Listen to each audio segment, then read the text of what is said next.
For over 1,000 generations, the Jedi Knights were the guardians of peace and justice in the Old Republic.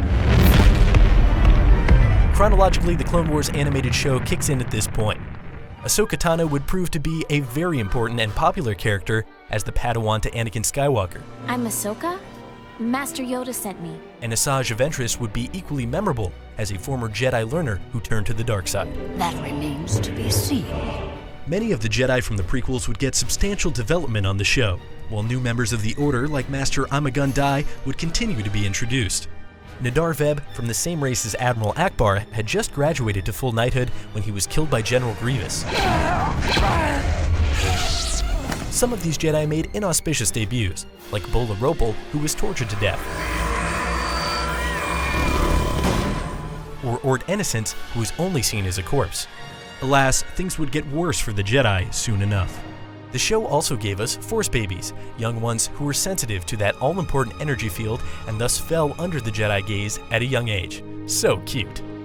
The many races of the Star Wars universe were well represented in the Clone Wars, like the Runan, Halsey, and the Nautolan, Nox. Ikar Oki hailed from the same Mon Calamari race as Admiral Akbar and Nadar Veb. There were also tentacle-headed Twi'leks and reptilian Nikto, like Finn Urte and her unnamed Jedi comrade, who were killed by the cyborg Darth Maul and his brother Savage Opress. Terra Sinube was a Kazian Jedi Master who once again proved that not all Jedi are solely diplomats, warriors, and swordsmen. He excelled as a crime-solving investigator. A group of men killed your friend Nak Movas. Younglings received the focus at times on Clone Wars, as in the Season 5 four-part story which focused on Ahsoka's mission to escort a group of children to the Caves of Ilum. It was there that they would find the crystals required to build their own lightsabers.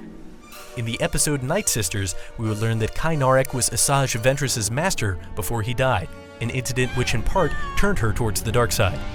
Hong Krell had 4 arms, which allowed him to use 2 double-bladed lightsabers simultaneously. Nice. Unfortunately, he too turned to the dark side when he foresaw the end of the Jedi Order. As the Clone Wars, both the show and fictional war itself, headed inexorably towards its end, tragedy struck when the Jedi Temple was bombed. This was an incident ordered by the traitor Barriss Offee, and 6 members of the Jedi were killed in the explosion. Unfortunately, this was only a precursor to the fate the rest of the Jedi Temple residents would soon face with Order 66. Sin Drlig and his guards protected the temple. In time, Drlig would be slaughtered in the Jedi Purge by Anakin Skywalker after he turned to the dark side.